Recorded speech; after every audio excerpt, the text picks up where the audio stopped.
clearly audible? All right. So hello everybody and welcome to the session. Welcome to lecture number 3 of our chapter structure of an atom. Please let me know in the chat box, am I clearly audible and visible to all my students? Clearly audible and visible. कहाँ हूं मैं? कहाँ हूं मैं? प्रारंभ batch class 11th प्रारंभ class 11 content chemistry structure of atom video lecture 3. क्या बात है यार, क्लियरली यार, मतलब सही, एकदम सही, मस्त आवाज. क्या बात है यार. और क्या चाहिए लाइफ में? हमें लाइफ में क्या चाहिए? क्या चाहिए लाइफ में? बस अच्छी आवाज आ रही हो, ऑडिबल हूँ, विजिबल हूँ, है ना, ग्लिच नहीं हो रहा है, लैग नहीं हो रहा है, ब्लैक स्क्रीन नहीं हो रही है. लाइफ सेट है यार, हमारी लाइफ सेट है गाइस. सब कुछ ऑल क्लियर है हमारी लाइफ में. ठीक है. Hi everyone, good evening. I hope so आप सभी अच्छे होंगे, मजे में होंगे और होमवर्क करके आए होंगे. मैम का कहा हुआ है ना. ये जो थर्ड वाली लाइन है, जो मेन लाइन है, उसका जवाब मुझे जल्दी से चैट बॉक्स में मीमी कर दो. जल्दी से मेरे बच्चे मीमी कर दे. मीमी वाले बच्चे मीमी कर दे. होमवर्क करके आए हो? कौन कौन होमवर्क करके आए? सच सच बता दो, कौन है वो जिसने होमवर्क नहीं किया? होमवर्क क्या था? रिवीजन करके आना था, है ना. तो रिवीजन कर लिया आपने? मस्त रिवीजन किया? मस्त रिवीजन किया? हाँ, जल्दी जल्दी से बता दो. हरमन कह रहा है anyone want talk to me. Harman ये क्या बात है बेटा? क्लास के बाद एनीवन, मतलब वैसे तो कोई नहीं चाहता, बट स्टिल अगर कोई चाहेगा भी तो क्लास के बाद चाहेगा ना बेटा. पहले तो क्लास में ध्यान देगा ना बच्चा. ये क्या बात हुई? चलो चलो, बहुत सारे मीमी, बहुत सारे नो नो. ठीक है, ऑल राइट ऑल राइट. तो जिन्होंने नहीं किया उनको मेरी तरफ से एक बहुत बड़ी डांट. बेटा क्या बात है, क्यों नहीं कर रहे हो होमवर्क? होमवर्क कर लिया करो, रिवीजन करके आया करो, आपके लिए ही बेहतरीन रहेगा. और आपको बहुत दिक्कत हो जाएगी बाद में. अभी नहीं समझ रहे हो, अभी तो दूसरे चैप्टर में, अभी भी थोड़ा सा वो दिमाग में है ना कि अरे यार कोई बात नहीं यार, 11th ही तो है, 10th से थोड़ा ही तो मुश्किल होगी. तुम बेटा 5वें 6ठे चैप्टर तक तुम आना, फिर तुम जो रोगे, फिर तुम मुझसे मत कहना, फिर मत कहना कि मैम ये नहीं हो रहा है, वो पीछे वाला भूल गए पूरा का पूरा टॉपिक. तो उसके लिए जरूरी है अभी से रिवीजन करते हुए चलो. ठीक है, so it is for your benefit only. Let's get started. अभी मैं फोन को हटा दूं. ठीक है, फोन में चार्ट्स देख रही हूँ, तो जब फोन देखूं तभी तुम क्वेश्चन पूछ रहा है, ऐसे ही मत करते रहना क्वेश्चन. ठीक है, let's get started with lecture number 3. और आज के लेक्चर में हम क्या पढ़ने वाले हैं? आज हम पढ़ेंगे एटॉमिक स्ट्रक्चर. हमने लास्ट टाइम क्या पढ़ा? मिल्किंस ऑयल ड्रॉप एक्सपेरिमेंट पढ़ा. ठीक है, एटमाइजर से ऑयल को स्प्रे कर रहे थे, स्क्वीज कर रहे थे, अंदर भेज रहे थे, थोड़ा सा ऑक्सीजन गैस प्रेजेंट था, फिर नीचे उसको ग्रेविटी घसीट रही थी, ऊपर उसको विस्कस फोर्स ऊपर लेके जा रहा था. तुमने वाला मीम देखा है? मीम नहीं, वो क्या है, वो कोई मूवी है ना, फिर मैं ऐसा गया, फिर मैंने ऐसे किया. वो कौन सा मूवी है यार? भूल भुलैया में है ना, वो अक्षय कुमार का डायलॉग. तो वैसे ही तुमको ये रिवाइज करना था बेटा कि फिर मिल्कर ने ऑयल ड्रॉप का एक्सपेरिमेंट रखा. ऑयल ड्रॉप एक्सपेरिमेंट में कुछ नहीं था, बहुत ही सिंपल सी बात थी. ऑयल को ग्रेविटी नीचे खींच रही थी, और मतलब जो भी गैस के पार्टिकल, उसमें गैस के पार्टिकल को ऑयल ने सराउंड कर लिया था, उसको ग्रेविटी नीचे खींच रही थी. फिर विस्कस फोर्स और बोयंस फोर्स, जिसको हम बोल रहे थे फोर्स ड्यू टू इलेक्ट्रो क्या बोलते हैं, स्टैटिक फोर्स जो लग रहा है, वो उसको ऊपर खींच रहा था, जिसकी वजह से वो पार्टिकल बीच में ही रह जा रहा था. जिस कंडीशन में दोनों फोर्स ऊपर हो जा रहे थे, बराबर हो जा रहे थे, उस कंडीशन से हम बोलते हैं Q इक्वल्स टू NE, जहां से आता है चार्ज ऑफ एन इलेक्ट्रॉन, जो कि होता है माइनस का 1.59 इंटू 10 की power minus 19 coulomb, well known as now 1.6 into 10 की पावर माइनस 19 कूलम. ठीक है, तो ये ओवरऑल वैल्यू थी हमारी पूरी चार्ज वगैरह की. ठीक है, सो आई होप सबको याद होगा, रिवाइज कर लिया होगा. चलो भाई आगे बढ़ते हैं. आज हमें क्या पढ़ना है? आज हम पढ़ना है स्ट्रक्चर ऑफ एटम. अच्छा, आज हमारा चैप्टर का नाम भी यही है और टॉपिक का नाम भी यही है.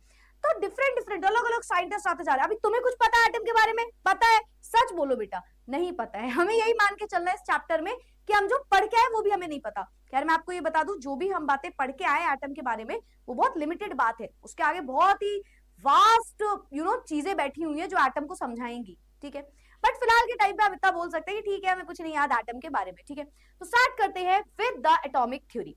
तो एटॉमिक थ्योरी में बहुत सारे साइंटिस्ट आएंगे, उनका अपना अपना कंट्रीब्यूशन होगा. कई साइंटिस्ट का नाम शायद बुक्स में नहीं लिखा होता है ना. बहुत सारे ऐसे भी साइंटिस्ट होते हैं, बहुत सारे ऐसे भी लोग होते हैं, यू कैन से, जो डिस्कवरी में लगे हुए थे. उनकी थ्योरीज शायद उतनी टॉप नॉच नहीं थी, जिसकी वजह से वो बुक्स में नहीं पढ़ी जाती हैं, वो सब चीजें है ना. बट बहुत सारे लोग इस पे मेहनत कर रहे थे उस समय पे. ठीक है, तो हमारे पास बहुत सारी थ्योरीज आती है, जिनमें से एक थ्योरी हम पढ़ चुके हैं 1808 की, Dalton atomic theory. Dalton atomic theory हम पढ़ चुके हैं. उन्होंने एटम के बारे में हमें कुछ पोस्टुलेट्स दिए थे. खैर वो कई सारे पोस्टुलेट्स लिमिटेड हो गए, तो हम उसके बारे में चैप्टर 1 में भी जान चुके हैं. ठीक है, आज हम पढ़ेंगे Thomson's model and Rutherford model, ये हम कल वाली क्लास में पढ़ेंगे और ये बेटा फिर उसके बाद परसों से हर क्लास में स्टार्ट हो जाएगा। कल मतलब समझ रहे हो, जो भी नेक्स्ट क्लास है, बेसिकली जो भी नेक्स्ट क्लास है, ठीक है, नेक्स्ट क्लास, जो भी नेक्स्ट क्लास है उसमें हम ये पढ़ेंगे और फिर उसके बाद बाकी की कहानी स्टार्ट हो जाएगी।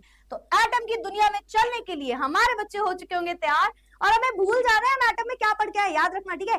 तो हमें याद रखना है कि हमें भूलना है। ये तो तुम्हारे लिए आसान है ना बेटा, ये तो वही वाली एक्टिंग होगी ना जो तुम खुद रियलिटी में हो, बस वही तो तुम्हें दिखाना है, तुम्हारे लिए तो मुश्किल नहीं होगा ये करना, है ना। तो बेसिकली आपको भूल जाना है आपने जो भी पढ़ा है। Let's get started with Thomson's atomic model. Thomson ji एक साइंटिस्ट है, ठीक है, जे जे थॉमसन, ठीक है, थॉमसन जी आए, ठीक है, let's suppose I am Thomson, let's suppose, you can say that, okay. तो कैसा लग रहा है आपको न्यू थॉमसन?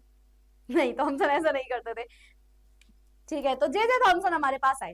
अब जे जे थॉमसन जी की बात समझना, इन्होंने कहा ठीक है ठीक है, बहुत सारी बातें पता चल रही हैं कि एक एटम जो है उसमें कैथोड रेज है, एनोड रेज है।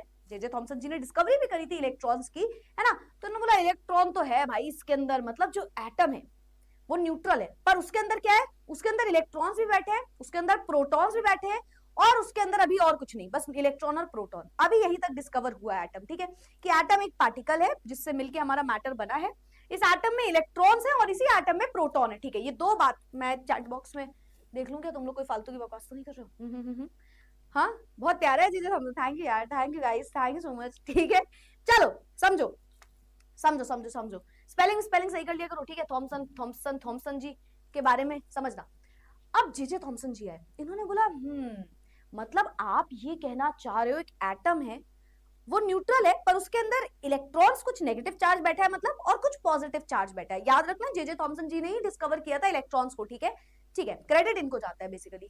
चलो, तो जे जे थॉमसन जी का मॉडल हम दो तरीके से पढ़ते हैं। अब उस जो रियलिटी में उन्होंने बताया था वो एक प्लम पुडिंग मॉडल था, जिसको हम इंडियंस ने तोड़ के जोड़ के मोड़ के बना दिया है वाटरमेलन मेथड। वाटरमेलन मेथड भी बोल सकते हो, बट इन्होंने एग्जैक्टली जब समझाया था ना तो उन्हें प्लम पुडिंग के नाम से समझाया था। Plum pudding is basically Christmas cake. Christmas cake खाया है किसी ने, है ना। क्रिसमस केक होता है ना ब्रेड वाला, उसके अंदर वो होती है, क्या बोलते हैं, चेरीज वगैरह होती है उसके अंदर, है ना, रेजिन्स होती है, किशमिश होती है ना, नट्स वगैरह होते हैं। तो उसके हिसाब से उन्होंने समझाया था। तो 1897 के आसपास इन्होंने ये पूरी कहानी समझाई थी। खैर काफी साल लगे थे समझाने में भी, तो हम एक एवरेज एक मान लेते ईयर ये था, बट बहुत साल लगे थे इनको ये समझाने में, ठीक है। फर्स्ट हिंट दिया था एटम के बारे में, इवन स्मॉलर पार्टिकल्स के भी बारे में, ठीक है। इन्होंने पहली बार ये बोला था कि एटम भी किसी चीज से मिलके बना है। क्योंकि अगर आप बात करो विलियम क्रूक्स या किसी और साइंटिस्ट की जो बोल रहे हैं आपसे कि कैथोड रेज है, ये है या वो है, वो रेज की बातें कर रहे थे। वो कहते हैं एटम से ये रेज निकल रही हैं। लेकिन फर्स्ट हिंट जो आया था वो जे जे थॉमसन जी की तरफ से आया था कि जो एटम है ना भाई साहब, अब ये जो तुम्हारा एटम है ना, ये किसी चीज से मिलके बना है। मतलब आप इतने टाइम से जो पढ़ते आ रहे हो कि एटम सबसे छोटा पार्टिकल है according to Dalton atomic theory, वो थोड़ा सा गलत हो गया यहाँ पे। इन्होंने बोला एटम भी किसी से मिलके बना है, तो एक एटम के भी छोटे पार्टिकल्स हो सकते हैं। ये हमें जे जे थॉमसन जी ने समझाया था, ठीक है। ये हमें किसने समझाया था? जे जे थॉमसन जी ने समझाया था, ठीक है। कुछ बच्चे लिख रहे हैं 98 होगा मैम, तो मैंने आपको बोला ना बेटा एक ईयर लिख दिया जाता है, बट ऐसे तो इनको बहुत साल लगे होते हैं ये चीज समझाने में, ठीक है। तो जो भी आपकी बुक में ईयर दिया है आप वो भी देख सकते हो। चलो भाई, अब हम इनके मॉडल के बारे में थोड़ी सी बात करते हैं। पहले मैं ऐसा करती हूँ यहीं पे समझाती हूँ इनके हिसाब से, इनके हिसाब, पहले सुन लो, अब आप फिर उसके बाद पूछना क्वेश्चंस, ठीक है। और बातें भी उसके बाद ही करना, ठीक है। कितनी अच्छी टीचर हूं मैं, देख रहे हो, बात करने का टाइम दूंगी पर पहले पढ़ लो। तो सुनना ध्यान से। इन्होंने कहा तुमने तरबूज देखा है, मतलब हम अपनी इंडियन लैंग्वेज में बात करते हैं, ठीक है। तरबूज देखा है, सबने बोला हाँ। इन्होंने बोला बस एटम वही तो है, वैसा ही दिखता है एकदम। भाई तुम एक एटम को ना बहुत जूम करके झांक के देखोगे उसके अंदर तो तुम्हें पॉसिबल नहीं है, थोड़ा सा, है ना, नेकेड आई से तो इम्पॉसिबल है, माइक्रोस्कोप से भी बहुत ज्यादा पॉसिबल नहीं है। लेकिन जब इसको बहुत गहराई पे जाके देखा जाएगा ना, तो ये पूरे एटम में दो चीजें बैठी हुई है, एक तरबूज की तरह। तो लोगों ने बोला इसका क्या लेना देना, तो आप समझना। Let's say J J Thomson जी आपको क्या बता रहे हैं, देखिए बेटा ये ना एकदम एक तरबूज की तरह है। कैसे मैम? तरबूज देखा है, तरबूज में दो चीजें होती है, एक उसका रेड वाला हिस्सा होता है, एक उसका बीज होते हैं। यस मैम, ग्रीन हिस्सा भी तो होता है। वैसे तो तुम्हारे जैसे फालतू क्वेश्चन करने के लिए उस टाइम पे बेटा कोई थे नहीं, बट चलो मान लो तुमने ये बोला भी, तो उन्होंने बोला नहीं नहीं नहीं नहीं, हम तरबूज को काट के देख रहे हैं, एक तरबूज को बीच से चाकू मारो और काटो, अब ये एक एटम का हिस्सा बना। अच्छा, अब ये रेड वाला पोर्शन और ये जो सीड्स है, आपने बोला ये दो चीजें, तो इससे क्या लेना देना? इन्होंने कहा बस यही तो तुम बस दिमाग नहीं लगा पा रहे हो। जो तरबूज का रेड वाला हिस्सा है, जो पूरा बैठा हुआ है, फैला हुआ है, वही तो पॉजिटिव चार्ज है एक एटम के अंदर। सबने कहा अच्छा ऐसा भी हो सकता है क्या? तो एक सेकेंड, एक एटम में इतना सारा पॉजिटिव चार्ज है तो नेगेटिव चार्ज का क्या हुआ? फिर यही बात, फिर तुम यहीं पे तो भूल गए बेटा, यहीं पे तो तुम्हारा सोच जो है वो छोटी रह गई। दूसरी चीज है सीड्स, जो बीज बैठे हुए हैं, जो एम्बेडेड है, एम्बेडेड मतलब लगे हुए हैं उसमें, वो है नेगेटिव चार्ज। अब लोग थोड़ा सा परेशान हुए, अच्छा अच्छा अच्छा, एक एटम है, एक एटम एक तरबूज की तरह है, तरबूज का रेड पोर्शन मतलब पॉजिटिव पूरा बैठा हुआ है, तेज भर के बैठा हुआ है पॉजिटिव, और बीच बीच में जो चीजें हैं वो नेगेटिव है, यानी कि इलेक्ट्रॉन आप बोल रहे हो। बेसिकली रेड पोर्शन को समझा दिया इन्होंने कि ये है हमारा पॉजिटिव पोर्शन, पूरा का पूरा पॉजिटिव पोर्शन है, और जितने भी ये सीड्स दिख रहे हैं हमको, ये है इसका इलेक्ट्रॉन, इलेक्ट्रॉन, ठीक है। तो पूरा जो रेड पोर्शन बैठा हुआ है, जो पूरा रेड पोर्शन बैठा हुआ है, जो पूरा रेड पोर्शन बैठा हुआ है, वो है पॉजिटिव पोर्शन, है ना। और जो आप सीड्स देख रहे हो, जो बीज देख रहे हो, वो है इलेक्ट्रॉन। सबने कहा अच्छा। एक सेकेंड, एक बहुत बड़ा क्वेश्चन, एक बहुत बड़ा क्वेश्चन, ठीक है। मैं अपने कैरेक्टर्स जे थॉमसन जी से थोड़ा बाहर निकलती हूँ, एक कैरेक्टर में आती हूँ, दूसरे कोई साइंटिस्ट या और लोग। एक बहुत बड़ा क्वेश्चन, एक बात बताओ जे थॉमसन जी, आप कह रहे हो पॉजिटिव चार्ज जो है वो पूरे में फैला है और नेगेटिव चार्ज बीज की तरह है। आप गलत हो। क्यों गलत हो? आपके हिसाब से पॉजिटिव पोर्शन ज्यादा है और बीज कम है ना। मतलब आपके हिसाब से एक एटम में पॉजिटिव चार्ज है। आप ये कह रहे हो अगर ये मैटर एक एटम से मिलकर बना है तो ये पॉजिटिवली चार्ज है। हम सब एटम से मिलकर बने, हम सब पॉजिटिव चार्ज है आपके हिसाब से, तो अगर कोई नेगेटिव चार्ज आएगा तो हम उसकी तरफ खींचे चले जाएंगे। आप तो ये कहना चाहते हो ना, मतलब आपके हिसाब से एक एटम तो न्यूट्रल ही नहीं है, मतलब आपकी थ्योरी गलत है। तो जे थॉमसन जी ने एक्सप्लेन किया, ठीक है। वापस से जे थॉमसन जी आते हैं, इन्होंने बोला भाई साहब ऐसा कुछ नहीं है, ये जो पॉजिटिव पोर्शन मैंने आपको समझाया है ना, कहा लिखो, ये जो पॉजिटिव पोर्शन मैंने आपको बताया है ये बराबर है नेगेटिव पोर्शन के। बस फर्क इतना है कि पॉजिटिव पूरे में बिखरा हुआ है और नेगेटिव बीच बीच में बैठा हुआ है। लेकिन अगर आप कैलकुलेट करोगे, इसका मास देखोगे, ओवरऑल आप देखोगे चार्ज कितना है, बेसिकली मास भी नहीं, जो ओवरऑल चार्ज है वो बराबर है। ओवरऑल चार्ज, ओवरऑल चार्ज बराबर है। मतलब इनके हिसाब से, ऐसा इनको लग रहा है, ये कह रहे भाई मेरे हिसाब से सबसे बड़ी बात, एक एटम जो है वो न्यूट्रल है। तो इन्होंने ये प्रूव करने के चक्कर में ये कहानी बनाई, ठीक है। मतलब इनके हिसाब से आप इनको पॉइंट नहीं कर सकते कि पॉजिटिव ज्यादा है नेगेटिव कम है, नेगेटिव ज्यादा पॉजिटिव कम, नहीं नहीं, इन्होंने ऐसा बोला ही नहीं। इन्होंने कहा बस मैंने ये बोला यार कि जो पॉजिटिव है वो पूरे में फैला हुआ है और जो नेगेटिव है वो बीज की तरह लगा हुआ है, चार्ज दोनों का बराबर है। अगर 10 पॉजिटिव चार्ज है तो 10 नेगेटिव चार्ज है, वो कोई अलग बात नहीं कह रहे हैं, बस एक चीज फैल के बैठी हुई है और एक चीज बीच बीच में बैठी हुई है। तो जे थॉमसन जी का पूरा मॉडल यही था, which is explained by him with the help of an example of plum pudding. इन्होंने प्लम पुडिंग का एग्जांपल लिया था कि क्रिसमस केक जो होता है ना, उसमें जो ब्रेड है, पूरी जो ब्रेड वाला पोर्शन है, केक है पूरा, वो पॉजिटिव पोर्शन है, और जिसमें रेजिन्स है, किशमिश एम्बेडेड है, एम्बेडेड मतलब जो लगी हुई है किशमिश, है ना, दे आर नेगेटिव चार्ज। तो वो इलेक्ट्रॉन था और जो पूरा पॉजिटिव चार्ज फैला हुआ है वो प्रोटॉन था। तो जे थॉमसन के हिसाब से यही पूरी कहानी है एक एटम की। एक बार वापस से, मैम एक एटम उन्होंने बोला, इन्होंने बोला चलो मैं तुम्हें समझाता हूँ, जे थॉमसन जी आपको बताएंगे कि क्या है एक एटम। एक एटम जो है वो एक ऐसा पोर्शन है जिसमें जो पूरा पोर्शन घेरा हुआ है, समझ रहे हो तुम, है ना, वो पूरा पॉजिटिव पोर्शन है। And the seeds that are embedded on it, बार बार मैं वर्ड क्यों यूज कर रही हूँ, ताकि आप ये कीवर्ड्स अपने आंसर्स में भी यूज कर पाओ, ठीक है। The raisins, the plum pudding में रेजिन्स, एंड यहाँ पे जो सीड्स है that are embedded in that red portion, they are negative charged electron, ठीक है। But very importantly you have to note कि the charge on proton, the positive charge is equal to the negative charge, which means मेरे हिसाब से एक atom is neutral, ठीक है। थोड़ा सा और समझते हैं क्या बोला इन्होंने। He proposed a model of the atom that is sometimes called as plum pudding model. Christmas cake की तरह ये मॉडल दिखता था, मैंने आपको बता दिया, चाहे वाटरमेलन बोल लो चाहे क्रिसमस केक बोल लो, ठीक है। कई लोग तो इसको खीर से भी एक्सप्लेन कर देते हैं, है ना, कि जो खीर है उसमें जो मिल्क है वो पॉजिटिव पोर्शन है, जो राइस है, थोड़े थोड़े राइस पड़े हुए हैं, वो नेगेटिव पोर्शन है। बट इन्होंने प्लम पुडिंग से एक्सप्लेन किया था इसको, ठीक है। Atoms were made from a positively charged sphere, जो पूरी स्फीयर है एटम की, जो पूरी स्फीयर है, एक एटम सर्कुलर है इनके हिसाब से, और उसकी पूरी स्फीयर जो है वो पॉजिटिव है, ठीक है, with negative charge electrons embedded in it, जिनमें नेगेटिव चार्ज के इलेक्ट्रॉन्स बैठे हुए हैं, जैसे कि किशमिश है एक पुडिंग में, क्रिसमस केक में या पुडिंग में जो किशमिश बैठी हुई है वो इलेक्ट्रॉन है। ठीक है भाई, कोई बड़ी बात नहीं, मैम ने आपको समझा दिया। Very importantly, negative and positive charges are equal. मैं तो डर रहा हूं, मैं नहीं कह सकता कि कोई ज्यादा या कम है, दोनों बराबर है। एक एटम तो न्यूट्रल ही होगा ना यार, पूरी दुनिया आप बोल रहे हो मैटर है, और मैटर एटम से मिलकर बनी है, तो क्या पूरी दुनिया पॉजिटिव चार्ज है?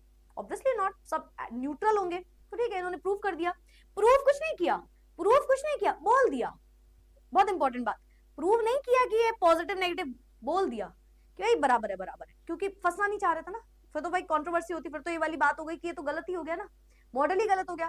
तो इन्होंने सेफ प्ले किया, इन्होंने बोला नहीं नहीं नहीं, बराबर है, बराबर है, पॉजिटिव जितना है उतना ही नेगेटिव है मेरे हिसाब से, मैग्नीट्यूड में, मतलब वैल्यू में, जो भी वैल्यू है पॉजिटिव की, वो अगर +2 है तो -2 है, +4 है -4 है, बराबर है। So atom as a whole is electrically stable, तो हमारा एटम स्टेबल भी है, न्यूट्रल भी है, ठीक है। पॉजिटिव चार्ज स्फीयर में ऐसे बैठे होंगे, है ना, सॉरी पॉजिटिवली चार्ज स्फीयर होगी, है ना, और नेगेटिवली चार्ज इलेक्ट्रॉन्स इसमें बैठे होंगे, ठीक है। इनके हिसाब से पूरा का पूरा थॉमसन जी के हिसाब से एक मॉडल था। पहले बताओ, थॉमसन जी के मॉडल में किसी को कोई दिक्कत? कोई दिक्कत? इन द चैट बॉक्स तुम्हें पता है तुम्हें क्या लिखना है, जल्दी से in the chat box, chat box में, चैट बॉक्स, चैट बॉक्स में जल्दी से आंसर दे दो, चैट बॉक्स, चैट बॉक्स ये ट्रेन में पढ़ा रहे ना हम अपने बच्चों को, चैट बॉक्स, चैट बॉक्स में आंसर दे दो, चैट बॉक्स में आंसर दे दो। हाँ, क्लियर हुआ, ये वाली बात आई? मैम व्हाइट वाला हिस्सा का क्या होगा? कुछ नहीं, कुछ नहीं, वो एक अभी बताएंगे, वो ऑर्बिट बोल रहे थे वो, तो बेसिकली कुछ नहीं, इन्होंने अभी वो भी नहीं बोलो आप, कुछ ऑर्बिट ऑर्बिट कुछ नहीं बोला इन्होंने बोला ठीक है, बस बस वो ही, हम उसी हिस्से की बात कर रहे हैं, एक एटम ऐसा ढका हुआ है ना, और उसके अंदर ये चीजें चल रही है, बस, और कुछ नहीं, और कुछ भी एक्सप्लेनेशन नहीं दी। क्लियर है? आ गया, पक्के से आ गया, अच्छे से आ गया, कोई दिक्कत तो नहीं है? ब्लर हो रहा है, ब्लर कहाँ हो रहा है यार, जबरदस्ती ब्लर हो रहा है। मैम एनोड रेस कब करवाओगे? अक्षय, अक्षया ऐसा पूछ रहे हैं। कभी नहीं बेटा, नहीं करवा पाऊंगी। अरे और कल वाली क्लास में ही तो कराया था। क्लियर है ना? आ गया। मैम न्यूट्रॉन की डिस्कवरी, सोनाली बेटा रुक जाओ यार, रुक जाओ, फिर तुम बोलोगे कि मैम न्यूट्रॉन हटाओ, सब हटाओ, आप हमें ये बताओ मॉलिक्यूल कहां से आ गया।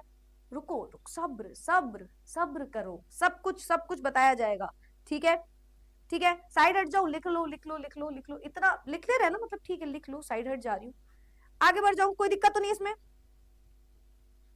कोई दिक्कत? वाटरमेलन की कोई और एग्जाम्पल भी तो ले सकते हैं, बता तो दिए, 4 एग्जाम्पल बता दिए, अब तुम्हें क्यों 5वां एग्जाम्पल लिखना है जो तुम्हें नहीं बताया जा रहा है? जितना बताया उतना लिख देना यार, हो गया इतना, इतने एग्जाम्पल बहुत है, 3 एग्जाम्पल दे दिए। प्लम पुडिंग ही आपको सबसे मेनली याद रखना है, मैंने आपको बताया प्लम पुडिंग हो पाए तो याद रखना, ठीक है। चलो भाई, चलो चलो चलो, ऑल राइट, नोट कर लिया, नोट कर लिया, आगे बढ़ जाए।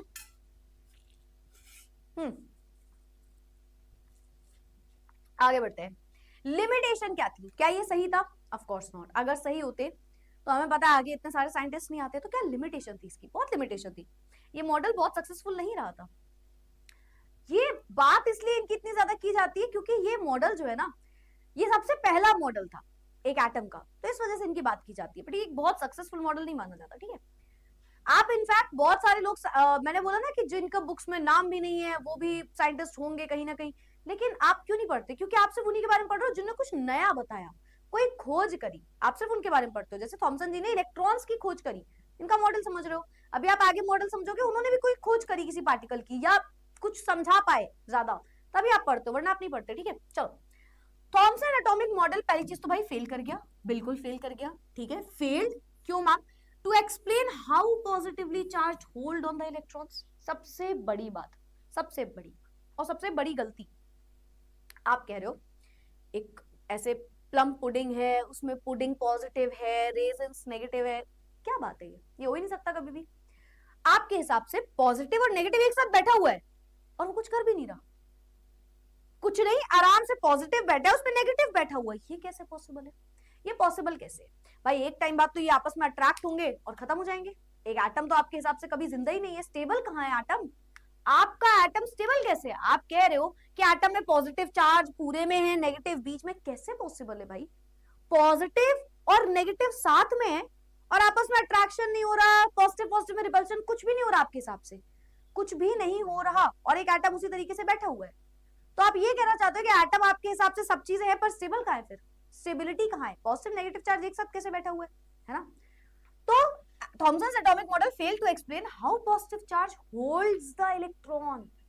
पॉजिटिव ने पकड़ के कैसे रखा है नेगेटिव को, और नेगेटिव कभी कहीं हटेगा भी नहीं, ये कैसे पॉसिबल है यार?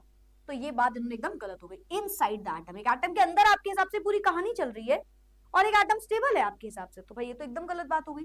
सो basically it failed to explain an atom's stability. आपके हिसाब से एक एटम कभी स्टेबल नहीं हो सकता, साफ सीधी बात। भाई थॉमसन जी, आपके हिसाब से अगर ऐसा है कि पॉजिटिव बैठा है, नेगेटिव बैठा है, मस्त एकदम, क्या पार्टी चल रही है क्या कोई? कैसे हो सकता है ये पॉसिबिलिटी ही नहीं है। पॉजिटिव ने होल्ड करके रखा है नेगेटिव को, और कुछ हो ही नहीं रहा, और कुछ हो ही नहीं रहा है इधर पे, है ना? तो ये आपके हिसाब से एक एटम की जो आपने बात बताई कभी स्टेबल नहीं हो सकता, तो ये बात एकदम गलत हो गई, ठीक है? Now it couldn't explain the result of Rutherford's alpha particle scattering experiment. अभी आप ये आगे पढ़ोगे, बहुत सारी लिमिटेशंस ऐसी भी आप पढ़ोगे जो आपको लगेगा ये क्या है, पर वो आपको आगे वाले मॉडल में समझाई जाएगी। तो बेसिकली इसलिए बताई जाती है कि आगे एक मॉडल आने वाला है जिसमें उन्होंने कोई एक्सपेरिमेंट किया जो ये मॉडल एक्सप्लेन भी नहीं कर पा रहा था, तो इस वजह से, ठीक है? तो एक अभी आप रदरफोर्ड अल्फा पार्टिकल एक्सपेरिमेंट समझेंगे, वो भी एक्सप्लेन नहीं कर पाए।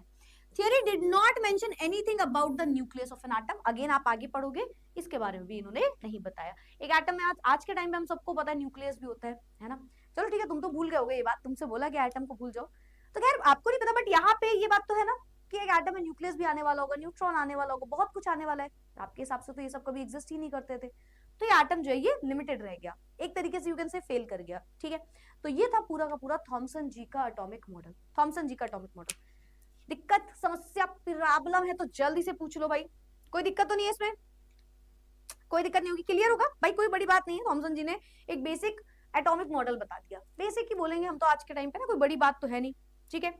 चलो भाई, क्लियर क्लियर क्लियर, आगे बढ़ जाए, आगे बढ़ जाए,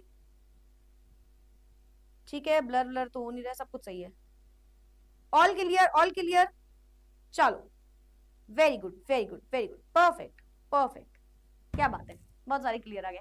आगे बढ़ते हैं, रदरफोर्ड जी का एटॉमिक मॉडल। तो जे थॉमसन जी का कैरेक्टर बाहर जाएगा, अब मेरे अंदर आएगी रदरफोर्ड जी की आत्मा।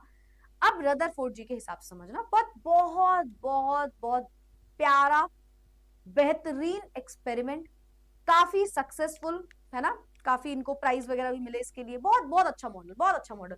आज के टाइम पे हम एग्जैक्टली तो नहीं बोलेंगे कि जो इन्होंने मॉडल बताया वही चल रहा है, बिल्कुल नहीं चल रहा है, पर बहुत सारी चीजें बता दी इन्होंने, ठीक है? तो यहाँ पे आता है रदरफोर्ड जी का एटॉमिक मॉडल, ठीक है? 1908 के आसपास की ये बात है ना? इंग्लिश फिजिसिस्ट थे ये, अर्नेस्ट रदरफोर्ड, एक केमिस्ट नहीं, फिजिसिस्ट हुआ करते थे, ठीक है? वाज हार्ड एट वर्क, बहुत ही रिच साइंटिस्ट, फिजिसिस्ट बोलो जो भी बोलो, उस टाइम बहुत रिच पर्सन थे ये, ठीक है? एंड एक्सपेरिमेंट, बहुत ही ज्यादा नॉलेज थी इनके अंदर इन सब चीजों की, इनकी बहुत बड़ी टीम थी, है ना? इन्होंने काफी कुछ समझा, काफी कुछ पढ़ा, और बहुत ज्यादा मेहनती इंसान थे एक तरीके के, ठीक है? मिस्ट्रीज वगैरह खोजने में लगे हुए थे, तो इन्होंने एटॉमिक स्ट्रक्चर के बारे में जाना कि अच्छा लोग एटॉमिक स्ट्रक्चर की बात कर रहे हैं, एक एटम कैसे हो सकता है इसकी खोज कर रहे हैं, बहुत सारे एक्सपेरिमेंट ये भी करने लग गए, ठीक है? गीगर मार्टसन एक्सपेरिमेंट किया गया, गोल्ड फॉइल एक्सपेरिमेंट जिसको बोला जाता है, पर हमें सिर्फ गोल्ड फॉइल एक्सपेरिमेंट बोला जाता है आज के टाइम पे कि बस गोल्ड फॉइल एक्सपेरिमेंट याद कर लो, है ना? बट बहुत बड़ी इनकी टीम थी, उनके भी लोग थे, है ना? बहुत सारे साइंटिस्ट ने मिलकर ये पूरी खोज करी थी, बट नाम खैर अभी रदरफोर्ड का ही हम लेते हैं, इसको गीगर मार्टसन एक्सपेरिमेंट भी बोला जाता था, मार्सडेन एक्सपेरिमेंट, ठीक है? बट फिलहाल एक्सपेरिमेंट जानते हैं, मेन चीज है हमारा एक्सपेरिमेंट को जानना, तो मैं एक्सपेरिमेंट को आपको यहाँ पे समझाऊंगी, ठीक है? रदरफोर्ड जी के एक्सपेरिमेंट में दो तीन चीजें हैं, ठीक है? सबसे पहले इनके एक्सपेरिमेंट को बोला गया गोल्ड फॉइल का एक्सपेरिमेंट। क्यों बोला गया होगा? क्योंकि इन्होंने गोल्ड फॉइल का यूज किया होगा ना, गोल्ड फॉइल का इन्होंने क्योंकि नाम यूज किया होगा, तो इसलिए इनके एक्सपेरिमेंट को नाम दिया गया गोल्ड फॉइल एक्सपेरिमेंट। पहला क्वेश्चन, अच्छा चलो ठीक है, अभी आएंगे इस पे। गोल्ड फॉइल एक्सपेरिमेंट, पीछे हमने एक डिटेक्टिंग स्क्रीन लगा दी, तो बताइए ये स्क्रीन किस चीज की बनी हुई है? अरे वही यार अपना, वही वाला मटेरियल जो हम आए दिन यूज कर रहे हैं, है ना? Zinc sulphide. आए दिन मतलब जिंक सल्फाइड, हम रोज 3 दिन से पढ़ रहे हैं ना, zinc sulphide, fluorescent material, phosphorescent material, तो जिंक सल्फाइड लगा दिया गया। जिंक सल्फाइड में क्या होता है सबको पता है, इससे कोई भी पार्टिकल टकराएगा, हिट करेगा, तो ये ग्लो करेगी, ग्रीन कलर की जलने लग जाएगी, ठीक है? तो डिटेक्टिंग स्क्रीन वगैरह लगा दी गई, ठीक है मैम? ये पूरी कहानी यहाँ पे हो गई। अच्छा, इसके अलावा इन्होंने क्या किया, इन्होंने एक सोर्स लिया, अल्फा पार्टिकल जहां से निकल पाए, एक ऐसा बॉक्स लिया, ब्लैक बॉक्स जैसा सा है, इसके अंदर से अल्फा पार्टिकल रखा हुआ है, अल्फा रेडिएशंस निकलेंगी। अच्छा, अल्फा पार्टिकल के बारे में एक छोटी सी बात जानो। जो अल्फा पार्टिकल होता है वो डबली चार्ज हीलियम एटम होता है, डबली चार्ज हीलियम एटम होता है, डबली चार्ज हीलियम एटम होता है। एक अल्फा पार्टिकल एक हीलियम एटम की तरह होता है। एक हीलियम के बारे में आप जानते हो ना, हीलियम क्या होता है? हीलियम मैम वो एटम होता है जिसमें मास होता है 4 AMU का, है ना, और चार्ज होता है प्लस का 2, है ना। तो वैसे ही हमारा अल्फा पार्टिकल होता है, अल्फा पार्टिकल, ठीक है। तो इसमें चार्ज जो है ना, लेट्स से प्लस का 2 चार्ज है, और जो इसका क्या बोलते हैं मास है वो 4 AMU का है, 4 AMU अल्फा पार्टिकल। और हमने एक सोर्स लिया, मतलब जहां से ये अल्फा पार्टिकल रेडिएट आउट हो रहा हो, जहां से ये अल्फा पार्टिकल रेडिएट आउट हो रहा हो। क्लियर है? बताओ कोई दिक्कत इसमें? ड्रॉ करना है? यस। क्या ड्रॉ करना है मैं बता दूंगी। पहले आप ऐसा करो, एक्सपेरिमेंट समझ लो, पहले आप एक्सपेरिमेंट समझ लो, ठीक है।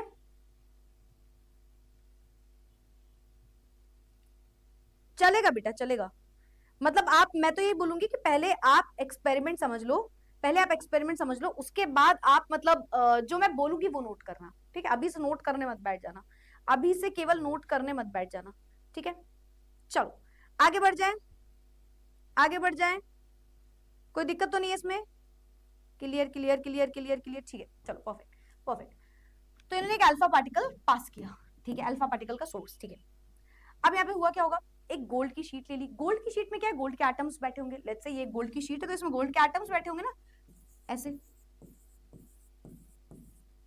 ये गोल्ड के एटम्स होंगे, गोल्ड के पार्टिकल्स,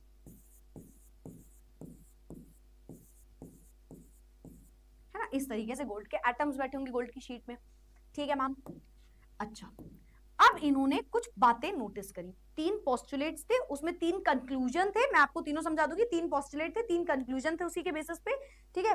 और लिमिटेशंस वगैरह बाद में पढ़ा देंगे, पहले आपको 3 पोस्टुलेट्स और 3 कंक्लूजन पता होने चाहिए। क्या हुआ, यहां से क्या निकलेगा, अल्फा पार्टिकल बाहर आएगा, अल्फा पार्टिकल बाहर आएगा। As you can see alpha particle में कितना हैवी मास है, 4 AMU, मतलब 4 ग्राम के आसपास, है ना। एक छोटे से एटम में कोई 4 ग्राम की चीज तुम टकराने वाले हो, ठीक है, तो बहुत बड़ी बात होने वाली है, ठीक है। चार्ज जो है प्लस का 2 चार्ज है, ठीक है, प्लस का 2 इसमें चार्ज बैठा हुआ है, ठीक है ठीक है ठीक है ठीक है। आगे की कहानी समझो। एक बात बताओ, यहाँ पे किसके एटम है, गोल्ड के एटम है, ठीक है। अच्छा पहले तो ये बताओ गोल्ड की शीट क्यों ली होगी, कोई बता सकता है? क्योंकि आप में से बहुत सारे लोग ये बात पढ़ के आए होंगे, गोल्ड की ही शीट क्यों ली होगी बेटा? कोई भी in the chat box, why he has chosen gold sheet, gold sheet क्यों इन द चैट बॉक्स, क्या लगता है? गोल्ड की ही शीट क्यों, गोल्ड की ही शीट क्यों in the chat box, why gold sheet in the chat box, I am waiting for your answers. 2x speed में पढ़ा दो मैम। नहीं नहीं नहीं नहीं नहीं, 2x में तो तुम बेटा तब पढ़ते हो ना जब तुम्हारे एग्जाम आने वाले होते हैं, फिर याद आता है कि अरे ये तो कुछ भी याद नहीं है, तब तुम 2x में देखते हो, अभी नहीं बेटा, अभी नहीं। Very good very good very good, क्योंकि गोल्ड की एक प्रॉपर्टी होती है मेलिएबल होना। गोल्ड के अंदर मेलिएबिलिटी की प्रॉपर्टी होती है, can be beaten into thin sheets. देखो आप जो रिजल्ट देखने वाले हो, आप जो काम कर रहे हो उसमें आप क्या देखना चाह रहे हो? आप चाह रहे हो कि कोई चीज आर पार बहुत इजीली चली जाए, पेनिट्रेटिंग पावर हो, है ना, बहुत आर पार आसानी से चली जाए। जो हम सोर्स भेजने वाले हैं, जो भी चीजें होने वाली हैं, हम बहुत ही सिंपल सी बात कुछ पढ़ने वाले हैं, ठीक है। ऐसा ये सोच रहे हैं कि हुआ तो बहुत कुछ कॉम्प्लेक्स भी यहाँ पे, तो इनके हिसाब से हमें सिंपल देखना है कि यार कोई चीज ऐसी हो जो इसके आर पार चली जाए, बहुत नॉर्मली पूरा एक्सपेरिमेंट हो जाए, रिजल्ट अच्छे से आए। तो इन्होंने बहुत पतली शीट चाहिए होगी, और वो सबसे अच्छी प्रॉपर्टी गोल्ड के अंदर थी। सबको पता है गोल्ड के अंदर एक प्रॉपर्टी होती है, it is very malleable, can be beaten into thin sheets, पीट पीट के एकदम पतली सी शीट बना सकते हैं। तो एक पतली सी शीट इन्होंने ले ली ताकि भाई कोई ऐसे रुकावट ना आए इनके एक्सपेरिमेंट में कि पता चला इतनी मोटी सी शीट है, अब पार्टिकल जा रहा है, हम कुछ पता ही नहीं कर पा रहे बाहर क्या निकल रहा है क्या नहीं हो रहा है, तो पतली सी शीट की जरूरत पड़ी, तो इन्हें गोल्ड की शीट उठाई। चलो भाई स्टार्ट करते हैं एक्सपेरिमेंट, लेट्स गेट स्टार्टेड। एक अमीरों वाला एक्सपेरिमेंट, गोल्ड शीट वगैरह ले ली, पूरा सेटअप ले लिया, ठीक है। सोर्स से पास किए अल्फा पार्टिकल, ठीक है, एक छोटा सा होल कर दिया होगा जिससे अल्फा पार्टिकल की रेज निकल रही है, ठीक है, अल्फा पार्टिकल यूकेन से बाहर आ रहे हैं, ठीक है, रेज के फॉर्म में। ये अल्फा पार्टिकल जा रहा है जा रहा है जा रहा है। अब इनकी सोच कहां तक है पहले ये समझो। इन्होंने सोचा कि ज्यादा से ज्यादा क्या होगा, कि अल्फा पार्टिकल होगा, जाएगा सीधा चला जाएगा। भाई अल्फा पार्टिकल इतना भारी पार्टिकल है, 4 AMU का मास है इसमें, एक छोटे से एटम इसका क्या ही उखाड़ लेगा, है ना। तो इनके हिसाब से यही कहानी है कि एक छोटा सा एटम क्या ही उखाड़ लेगा। मतलब तुम ये समझो, एक तरफ से ट्रक आ रहा है और एक तरफ से एक गाड़ी आ रही है, बाइक आ रही है, एक तरफ से ट्रक आ रहा है एक तरफ से बाइक आ रही है, और दोनों टकराने वाले हैं। इनका तो यही मतलब है ना कि इतना भारी अल्फा पार्टिकल आ रहा है, एक छोटू सा फुद्दू सा एकदम छोटा सा एटम क्या ही बिगाड़ लेगा इसका। तो ये इनका सोच थी, इन्होंने सोचा इसी के बेस पे हम बता देंगे एटम कैसा है, स्ट्रक्चर कैसा है। ठीक है, सबसे पहला पोस्टुलेट, पोस्टुलेट नंबर 1, इनने अल्फा पार्टिकल पास किए तो क्या हुआ, most of the alpha particle went straight through the foil. Sorry, postulate number 1, you can note it down. क्या पोस्टुलेट 1 है, most of the alpha particle went straight through the foil. मैं लिखती भी जाऊं क्या कहीं, बोलो, यहाँ पे लिखते हैं, चलो यहाँ पे हम मेंशन भी कर देते हैं सारी चीजें। Postulates, postulates of Rutherford atomic model.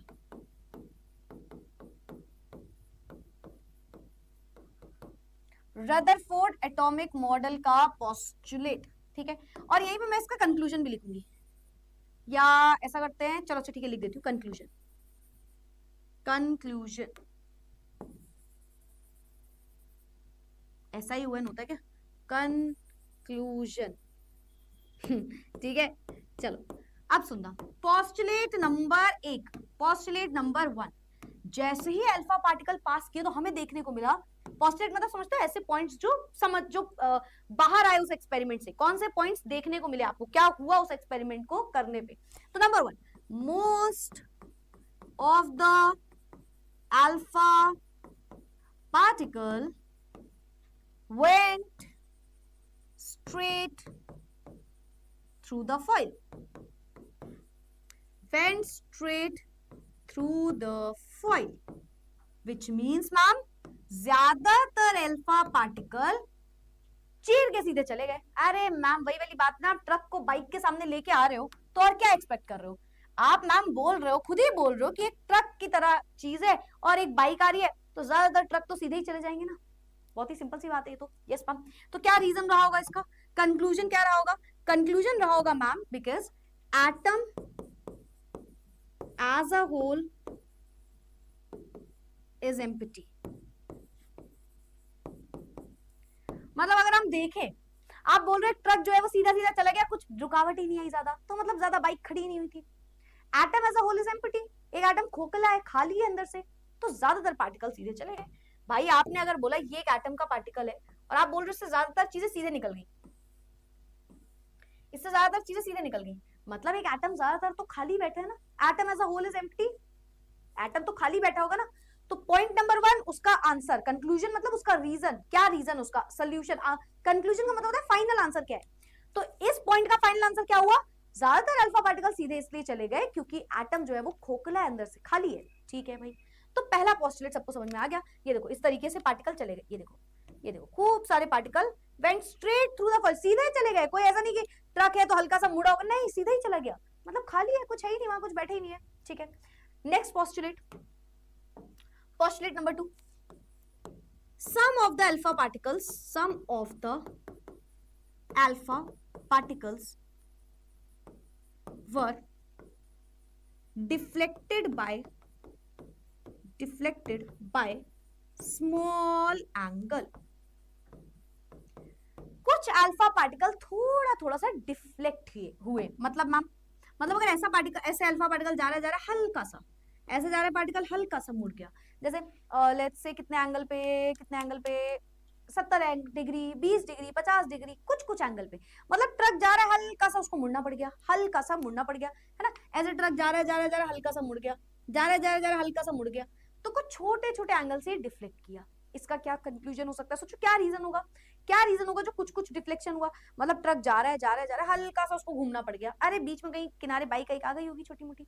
ठीक है, तो इसका कंक्लूजन ने क्या दिया, कंक्लूजन क्या हुआ, क्योंकि ma'am there might be some positive charge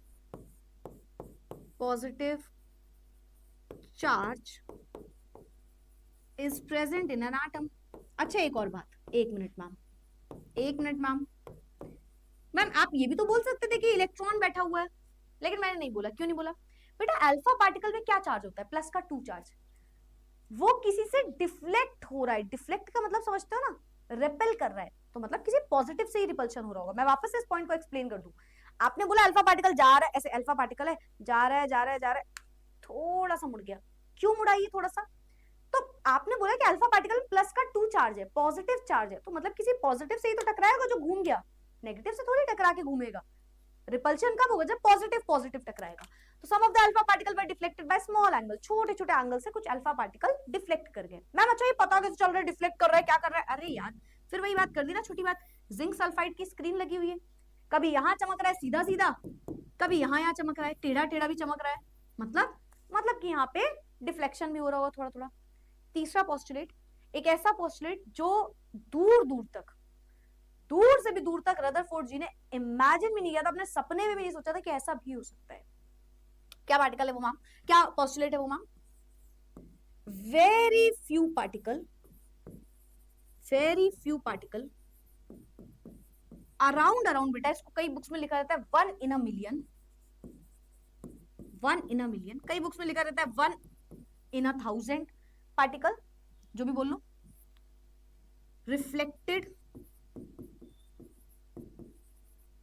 back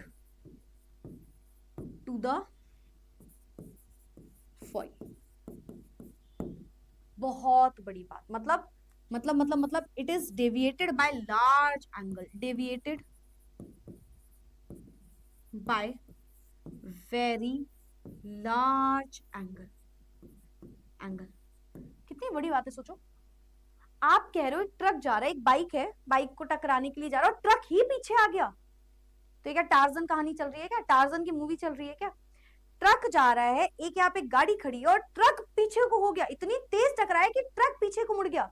इसका क्या मतलब? और ये पॉसिबल कैसे?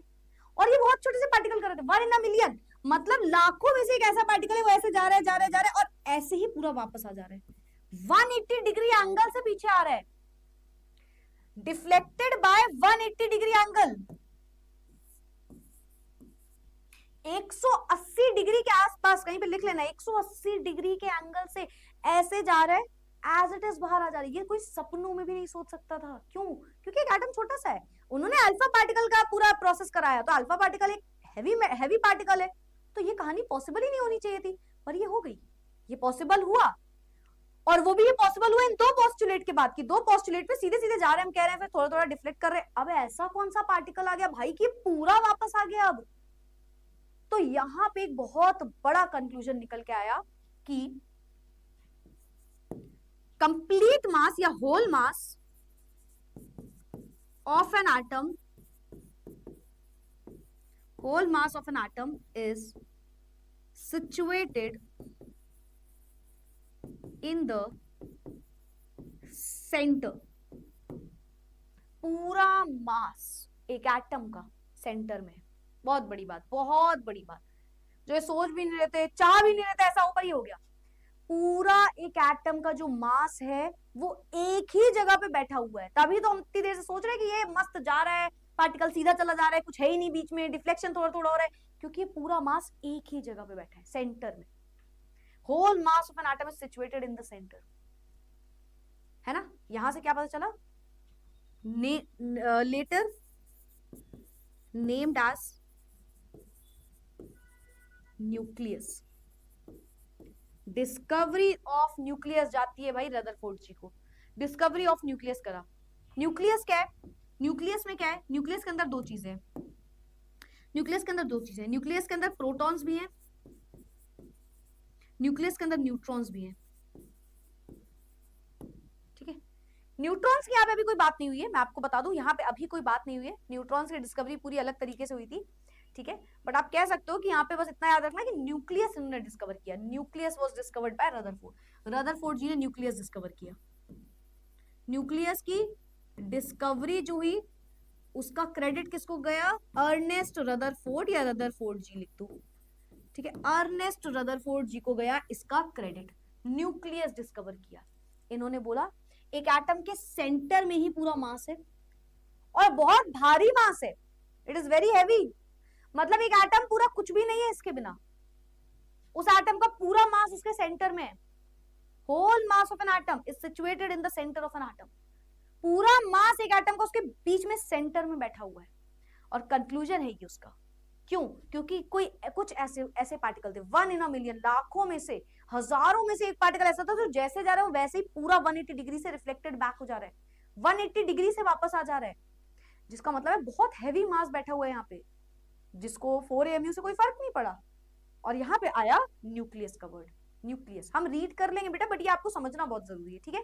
ये आपका पूरा कॉन्सेप्ट है जो आपको अगर समझ में आएगा तो आपको ही मजा आएगी, बाकी रीड करने को तो रीड करवाएंगे अभी हम, पर वही है ना, क्लास में रीडिंग भी होगी, कॉन्सेप्ट अंडरस्टैंडिंग भी होना चाहिए, लर्न भी होना चाहिए क्लास में, है ना, रिविजन भी क्लास में ही होना चाहिए कि 4-5 बार रिपीट करवा लो ताकि रिवाइज भी हो जाए चीजें, सब कुछ क्लास में ही पढ़ लो तुम, ठीक है। चलो थोड़ा सा और समझते हैं। तो भाई यहाँ पे क्या हुआ, कहाँ गया, कहाँ है ये, कुछ पार्टिकल सीधे चले गए, कुछ डिफ्लेक्ट हो गया, कुछ देखो 1 in a million वापस आ गया, पूरी तरीके से वापस आ गया, न्यूक्लियस से टकराया होगा, हैवी मास से टकराया होगा। भाई ट्रक बाइक से टकरा के थोड़ी पीछे को खिसकेगा, किसी बहुत हैवी मास से टकराया होगा, ठीक है। तो भाई ये हमारी पूरी की पूरी कहानी हो गई, और यही चीज इस स्ट्रक्चर से भी दिखाई गई है। तो आप चाहो तो आप ये स्ट्रक्चर ड्रॉ कर सकते हो, है ना। देखो ज्यादातर पार्टिकल सीधे चले गए, ज्यादातर पार्टिकल सीधे चले गए, कुछ पार्टिकल छोटे छोटे एंगल से डिफ्लेक्ट किए, छोटे छोटे एंगल से डिफ्लेक्ट किए, ठीक है। Yes ma'am. फिर एक में, मिलियन में से, लाखों में से एक पार्टिकल ऐसा था जो गया और सीधा आ गया, मतलब कि ये किससे टकराया होगा, न्यूक्लियस से टकराया होगा, ठीक है। यस मैम, ये हो गया, ठीक है, ये हमने पढ़ लिया था। यहाँ देखो, Rutherford's experiment involve firing a stream of tiny positively charged particle, alpha particle at a thin sheet of gold foil. अब हमने पढ़ लिया तो हम रीड कर सकते हैं ना जल्दी जल्दी।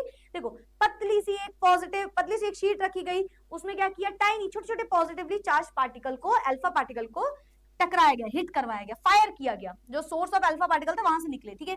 Experimental expected result was alpha particle would be deflected by subatomic particle. इन्होंने सोचा टकराएंगे, थोड़ा थोड़ा डिफ्लेक्शन दिखाएंगे गोल्ड एटम में।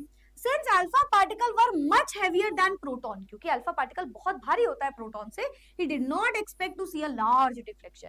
उन्होंने कभी सोचा ही नहीं था, उन्होंने सोचा प्रोटॉन तो एक हल्का पार्टिकल है और अल्फा पार्टिकल काफी भारी होता है, डबल चार्ज होता है, एक तरीके से डबली चार्ज होता है, ठीक है, तो काफी भारी होता है ये एक सिंगल प्रोटॉन से, तो ये कभी भी उससे टकराएगा तो बहुत बड़ा एंगल का डिफ्लेक्शन नहीं होना चाहिए, लेकिन हो गया। क्यों? क्योंकि सारा मास एक ही जगह पे बैठा था। जो आप अभी पढ़ के आए, देखो पोस्टुलेट पूरा पूरा गलत हो गए हमारे जे थॉमसन जी का मॉडल। अगर पॉजिटिव चार्ज बिखरा होता तो कभी भी पार्टिकल सीधे नहीं जाते, वो हल्का हल्का डिफ्लेक्ट होते ही होते, और अगर वो पूरे में ही फैला था तो कभी भी एक बड़ा सा एंगल से डिफ्लेक्शन भी नहीं होता, है ना, पूरे में फैला हुआ है। और अल्फा पार्टिकल का चार्ज हमेशा, अल्फा पार्टिकल भारी है प्रोटॉन से, तो कभी भी बड़ा डिफ्लेक्शन नहीं होना चाहिए था। तो जे थॉमसन जी का मॉडल तो पूरा ही गलत हो गया, 100% गलत हो गया, ठीक है। देखो, source of alpha particle, alpha emitter, जहां से अल्फा पार्टिकल निकल रहे होंगे, ठीक है, फायर किया गया, अल्फा पार्टिकल बाहर है। गोल्ड की फॉइल रखी है, देखो सीधे सीधे जा रहे हैं, जल रही है। जिंक सल्फाइड की फॉइल जो है ना, ऐसे ग्लो कर रही है, ग्लो कर रही है, ग्लो कर रही है, कुछ वापस आ गया, यहाँ पे जलने लगी, यहाँ पे जलने लगी स्क्रीन, और ये बड़ी बहुत ही बड़ी बात हो गई, ठीक है। डिटेक्शन स्क्रीन वगैरह लगाई होती इन्होंने, ठीक है भाई, ये समझ गए हम लोग, ये समझ गए हम लोग। पोस्टुलेट्स क्या है वैसे मैंने आपको बता दी, फिर से पढ़ लो। Almost entire mass of an atom and the entire positive charge of an atom are concentrated in a very small region, जिसको न्यूक्लियस का नाम दिया गया। सबसे ज्यादा चीजें यहाँ सेंटर में बैठी हुई है, सबसे भारी चीज यहाँ सेंटर में बैठी हुई है, पूरा मास ही सेंटर में, मतलब प्रोटॉन फैला नहीं है, प्रोटॉन कहीं एक जगह पे बैठा हुआ है। बहुत सारे प्रोटॉन है, वो सब एक ही जगह पे बैठे हुए हैं, सारे प्रोटॉन एक ही जगह पे बैठे हुए हैं। साइज ऑफ न्यूक्लियस पता है कितना बेटा छोटा होता है? अगर आप बोल रहे हो एक अर्थ जो है वो एक एटम है, अगर मैंने बोला एक अर्थ एक एटम है, तो न्यूक्लियस पता है कितना, एक चींटी, इतना बड़ा डिफरेंस। अर्थ कितनी बड़ी है, चींटी कितनी छोटी है, तो अगर आप इमेजिन करोगे तो यही एक डिफरेंस है। न्यूक्लियस इतना छोटा है, तभी तो हमने बोला लाखों पार्टिकल जा रहे हैं, एक वापस आ रहा है, बहुत छोटा है ये न्यूक्लियस, बहुत ही छोटा सा है, बहुत ही छोटा सा है, इतनी छोटी जगह पे बैठा हुआ है कि लाखों में से एक पार्टिकल पूरा वापस आ रहा है केवल। तो it is a very small size. The size of a nucleus order of 10 metre is extremely small as compare to size of an atom, बहुत छोटा है, ठीक है। Negatively charge particle known as electron, ये रिवॉल्व करते हैं around the nucleus, so most of the space in an atom is empty. इन्होंने बोला जो इलेक्ट्रॉन्स है वो घूम रहे हैं, कहाँ घूम रहे हैं, कहीं घूम रहे हैं, मतलब एटम में बाहर घूम रहे हैं कहीं। अब ऐसे समझा नहीं रहे, बोल रहे एटम में कहीं बाहर लगे हुए, तभी तो ज्यादातर पार्टिकल सीधे सीधे चले गए, कुछ नहीं हुआ। तो इलेक्ट्रॉन कहीं बैठे नहीं है अलग से। जे थॉमसन जी गलत कह रहे हैं कि वो कहीं बैठा हुआ है इलेक्ट्रॉन, नहीं, इलेक्ट्रॉन कहीं नहीं बैठा, क्योंकि कोई भी पार्टिकल एब्जॉर्ब नहीं हुआ, है ना, तो मतलब इलेक्ट्रॉन कहीं एटम के बाहर है, बाहर बैठे हुए हैं। Now, the centripetal force required for revolving the electrons around the nucleus is provided by Coulomb's force of attraction between nucleus and electrons. छोड़ दो ये पॉइंट, अभी बाद में समझाऊंगी, ठीक है. Total negative charge of electrons surrounding the nucleus equal to positive charge. safe play तो करना है ना. हम ये तो कह नहीं सकते इलेक्ट्रॉन है ही नहीं, तो एटम पॉजिटिव थोड़ी है. तो जितना प्रोटॉन है उतना इलेक्ट्रॉन बैठा हुआ है, ठीक है. तो चार्ज दोनों में बराबर है, सेम बात, ताकि भाई ये ना हो कि कोई आगे आके कह दे कि भाई एटम में पॉजिटिव चार्ज थोड़ी है, क्योंकि ये तो दुनिया को पता है, किसी को कुछ पता हो ना पता हो, ये सबको पता है एटम में कोई चार्ज नहीं है, वो न्यूट्रल है. हम एटम में कोई चार्ज नहीं बोल सकते अपनी मर्जी से. पूरी दुनिया एटम से मिलकर बनी है, तो पूरी दुनिया पॉजिटिव या नेगेटिव थोड़ी है, वो तो न्यूट्रल है ना. तो कोई भी ये बात नहीं बोलेगा कि कौन सा ज्यादा पार्टिकल है कौन सा कम, और ये होना भी नहीं चाहिए ऑफ कोर्स. तो टोटल नेगेटिव चार्ज जो है वही टोटल पॉजिटिव चार्ज के बराबर है, ठीक है. तो ये बात भाई इन्होंने भी कह दी, ठीक है. Conclusion, space inside an atom is empty, most of the alpha particle passed without deflection. मैंने आपको सब लिख के दिखा दिया, जो बता दिया बस वही रीड कर रही हूँ मैं यहाँ पे. Positive charge occupies a minimum space, बहुत छोटी सी स्पेस में पॉजिटिव चार्ज बैठा हुआ है. Few particles were diverted from there path, जिसकी वजह से थोड़े थोड़े एंगल में डिफ्लेक्शन हुआ. Very small portion of alpha particle large angle से पीछे आ गया, बता दिया मैम ने ये भी, ठीक है. पहले बताओ इसमें कोई दिक्कत, कोई भी दिक्कत, फिर मैं इनके डिफेक्ट्स पे हूँ, गलतियां क्या हुई बताओ. किसी को कोई भी दिक्कत मैम लिखने दो, क्या लिखना है बताओ, कौन सा वाला स्लाइड लिखना है, ये वाली, ये लिख लिया तो बाकी तीनों स्लाइड मैंने आपको बताई दी है, एक ही बात है ना. बताओ बताओ बताओ, कोई दिक्कत समस्या प्रॉब्लम हमारी बच्चों को तो भाई बता दो. कोई भी दिक्कत समस्या प्रॉब्लम हो तो बता दो. क्लियर. मैम ये लिखे कि आपने जो लिखा है वो लिखे, जो मैंने लिखा है वो लिख लो बेटा, वो लिख दो, बहुत है. पोस्टुलेट के बाद मैम ये नोट करना है, ये पूरा एज इट इज तुम नोट कर लो, बस इतना बहुत है, जो मैंने लिखा है उतना बहुत है.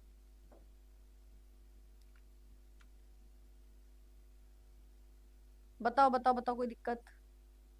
बोर्ड का सिलेबस सेम है, एचबी यार ये तो एक बार आप अपने चेक करना, अपने हिसाब से चेक कर लेना. जिस भी, अगर आप सीबीएसई के अलग किसी बोर्ड से हो तो बेटा ये बता दे हम सीबीएसई को फॉलो कर रहे हैं, एग्जैक्टली जो सीबीएसई में हम एज इट इज करवा रहे हैं, ठीक है. तो आप अपने बोर्ड के हिसाब से एक बार सिलेबस मैच खुद से किया करो जरूर से, ठीक है.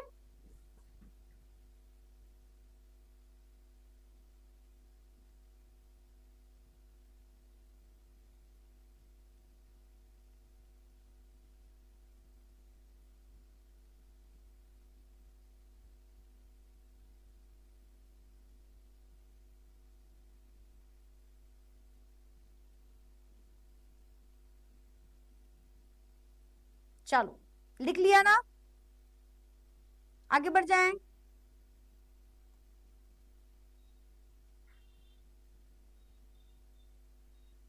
चलो आगे बढ़ जाते हैं. परफेक्ट. तो मेरे ख्याल से ये पूरी कहानी सबको समझ में आ गई होगी, कोई दिक्कत किसी को भी इसमें नहीं हुई होगी.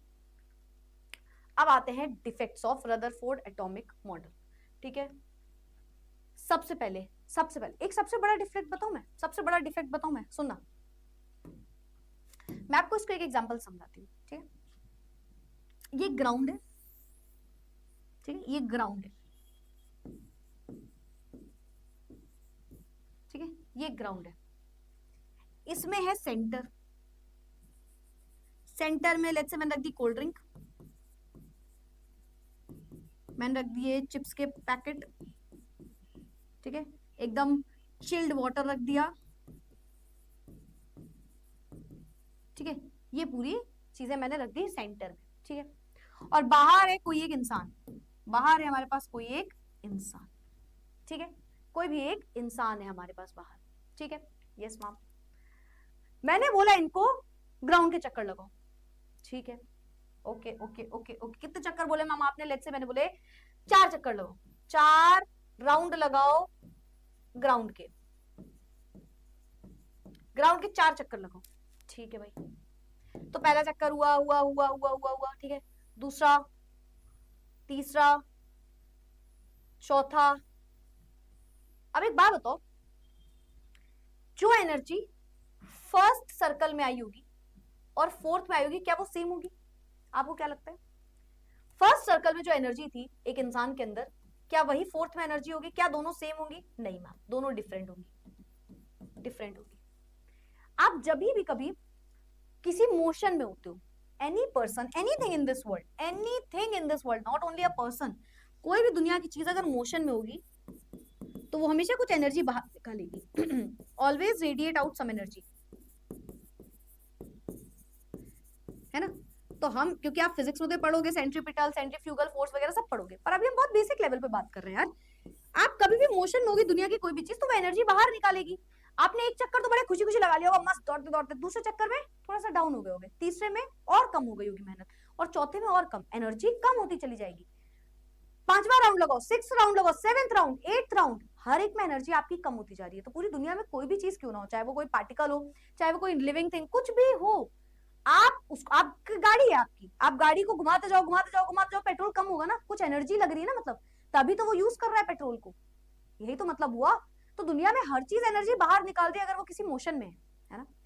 अच्छा रदरफोर्ड जी, आपने क्या बोला था, इलेक्ट्रॉन कैसे, उन्होंने बोला, मैंने बोला था इलेक्ट्रॉन तो घूम रहा है बाहर, है ना, एक एटम में इलेक्ट्रॉन बाहर घूम रहा है मेरे हिसाब से। अच्छा ठीक है ठीक है ठीक है, आप अभी कुछ नहीं, आप अपना काम करो, मैं आप पे आती हूँ, वापस आती हूँ आपके क्वेश्चन पे। अच्छा हम अपने टॉपिक पे आते हैं। तो ये घूम रहा है घूम रहा है घूम रहा है घूम रहा है, एनर्जी रेडिएट आउट हो रही है, यहाँ बाहर हो रही है एनर्जी, एनर्जी बाहर निकल रही है, एनर्जी बाहर निकल रही है मतलब रेडिएट हो रही है, एनर्जी बाहर निकल रही है मतलब एनर्जी रेडिएट आउट हो रही है।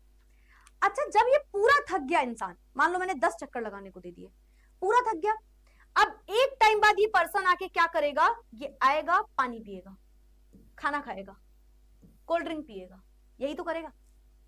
सारे राउंड हो गए, अभी ऐसे बैठा है, थक गए, बहुत थक गए, पानी चाहिए, तो पानी चाहिए ना, ये मुंह से निकलेगा कि नहीं निकलेगा। 10वें चक्कर, 11वें चक्कर, 20वें चक्कर, चलो मैं कह रही हूँ 12th 20th राउंड में जब आप आ गए तो आप थकोगे, कभी तो थकोगे लाइफ में, मैं कह रही हूँ घूम लो, 50 चक्कर लगा लो, कभी तो थकोगे, 50वें में थकोगे, और थक के सबसे पहले क्या बोलोगे, पानी, पानी चाहिए, खाना चाहिए, कुछ चाहिए, प्यास लगी है, क्यों, क्योंकि एनर्जी बाहर निकली, है ना, एनर्जी में यूज हो गया आपके अंदर जो खाना है, यही हुआ ना, है ना। और थक के आप वापस आ जाओगे और यहाँ पे आके बैठ जाओगे। 1 मिनट, रदरफोर्ड जी इधर आइए इधर आइए इधर आइए इधर आइए, एक सेकेंड एक सेकेंड, एक एटम है, सेंटर में पॉजिटिव है आपके हिसाब से ना, न्यूक्लियस है जिसमें पॉजिटिव चार्ज बैठा हुआ है, इलेक्ट्रॉन घूम रहा है आपके हिसाब से घूम रहा है, फिर घूम रहा है, फिर घूम रहा है, फिर घूम रहा है। इलेक्ट्रॉन अगर घूम रहा है तो कुछ एनर्जी बाहर निकाल रहा होगा, कंफर्म्ड है, एनर्जी रेडिएट आउट कर रहा होगा, मतलब एक टाइम बाद इलेक्ट्रॉन जो है वो थकेगा और खींच के आएगा पॉजिटिव की तरफ, भाई नेगेटिव है तो पॉजिटिव उसको खींच लेगा, पहले पॉजिटिव और नेगेटिव की एनर्जी बराबर है। अब इलेक्ट्रॉन घूम रहा है घूम रहा है, गर गर गर गर गर गर गर गर, खत्म भाई, क्या गर गर गर, क्या खत्म हो गई उसकी एनर्जी, एनर्जी खत्म हो गई। बेटा एग्जाम में लिख के मत आना एनर्जी कम हो रही थी, एनर्जी उसकी गर गर गर गर, ये सब मत लिख के आना प्लीज, फिर मत बोलना कि मैं, तुमने मुझसे पढ़ा है, ठीक है। तो भाई एनर्जी बाहर निकाल रहा होगा वो, और एक टाइम बाद प्रोटॉन उसको खींच लेगा तेज से, क्यों, क्योंकि उसकी एनर्जी तो पूरी खत्म हो गई होगी।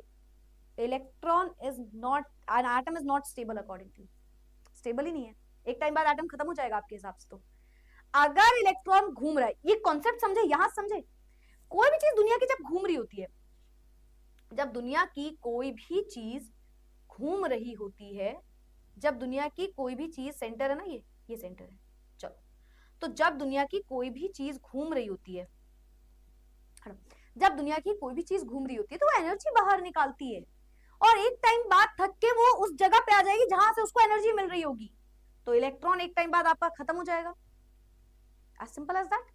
मुझे कोई फोर्स नहीं पढ़ना, सेंट्रीपिटल सेंट्रीफ्यूगल, वो बात की, बहुत बात की बात है, पहले तो बेसिक चीज तो समझो पहले, तो मेरे ख्याल से समझ में आएगा। आप सुनना, the movement of electrons was not specified by him and was expected to be unstable.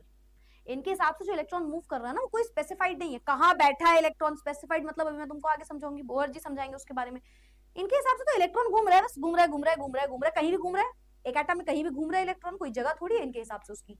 अच्छा ठीक है ठीक है, any particle in a circular orbit undergo acceleration, acceleration motion हो रहा होगा, एंड रेडिएट आउट एनर्जी, कुछ एनर्जी बाहर निकाल रहा होगा, due to which the revolving particle identified by Rutherford was unstable as they tend to fall inside the nucleus।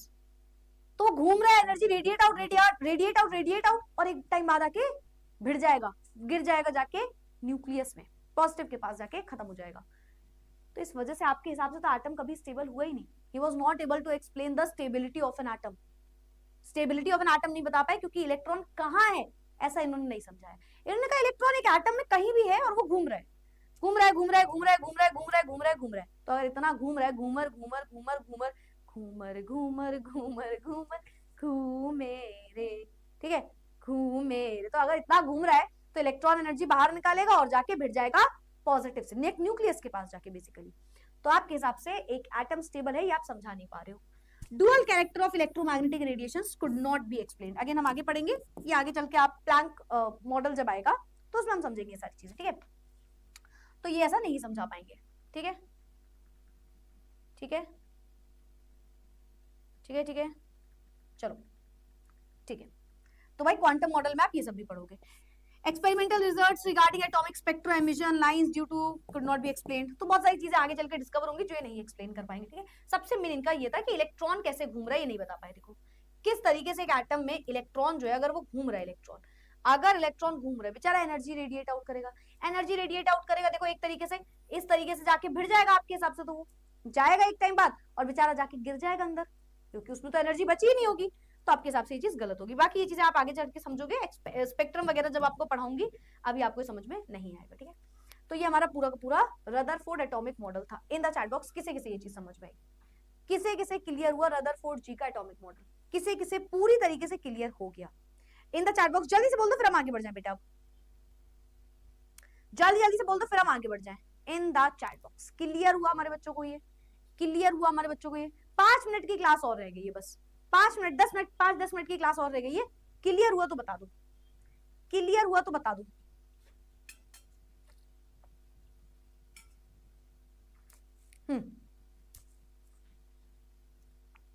Clear हुआ, clear हुआ, कोई डाउट तो नहीं है।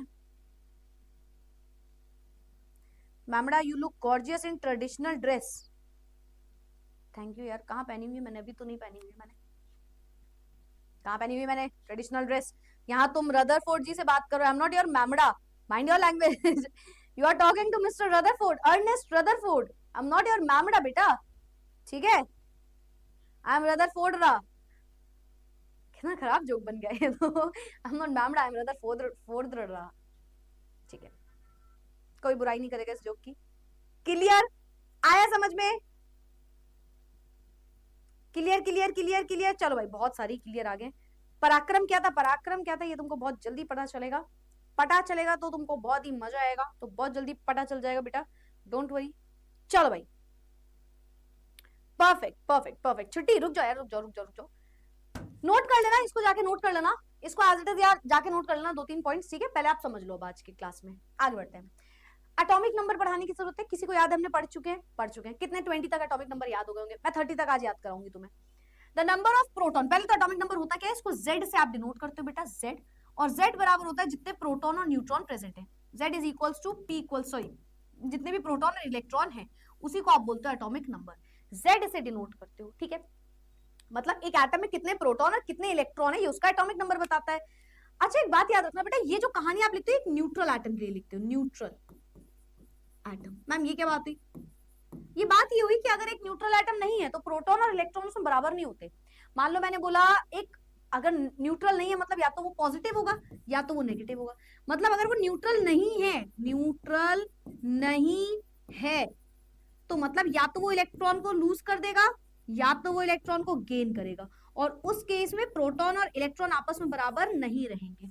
तो जब आप ये लिखते हो ना Z equals to P equals to E, तो ये लिखते हो फॉर अ न्यूट्रल एटम, एक ऐसा एटम जिसमें ना ही तो इलेक्ट्रॉन जिसने लिए ना ही तो इलेक्ट्रॉन दिए, वो एक न्यूट्रल स्टेट में, अपने ग्राउंड स्टेट में, ठीक है। तो न्यूट्रल एटम के प्रोटॉन इलेक्ट्रॉन बराबर होते हैं। अदरवाइज आप सिर्फ ये बोलोगे कि Z equals to P, proton के बराबर हमेशा होता है ये, ठीक है। तो Z equals to P equals to, basically atomic number का मतलब है जितने भी नंबर ऑफ प्रोटॉन बैठे हैं वही एटॉमिक नंबर है। और अगर इलेक्ट्रॉन भी आ गया तो अगर न्यूट्रल स्टेट में देख रहे हो तो जितने प्रोटॉन इलेक्ट्रॉन है वो हमेशा बराबर ही होंगे, तो Z equals to P equals to E हो जाएगा। पर अगर न्यूट्रल स्टेट नहीं है तो सिर्फ प्रोटॉन के बराबर होगा एटॉमिक नंबर, ठीक है। चलो बाकी यही सब लिखा हुआ है, नंबर ऑफ प्रोटॉन एक एटम में जितने होंगे, ठीक है, defined by number of protons they possess, ठीक है। चलो कहां तक के एटॉमिक नंबर याद रखने, 30 तक, 30 तक। तो मेरे ख्याल से 1 to 20 सबको याद होंगे, 4 5 6 7 8 9 10 11 12 13 14 15 16 17 18 19 20, ठीक है। और यहां से आपको याद करना है 21, 21, बल्कि इसको दूसरे कलर से लिख दे रही हूँ क्योंकि यहां से आपको याद करना है 21, 22, 23, 24, 25, 26, 27, 28, 29, 30, ये आपको याद करना है। ठीक है, स्टार्टिंग के सिर्फ सिंबल्स लिख रही हूं मैं, hydrogen, helium, lithium, beryllium, boron, carbon, nitrogen, oxygen, fluorine, neon, sodium, magnesium, aluminium.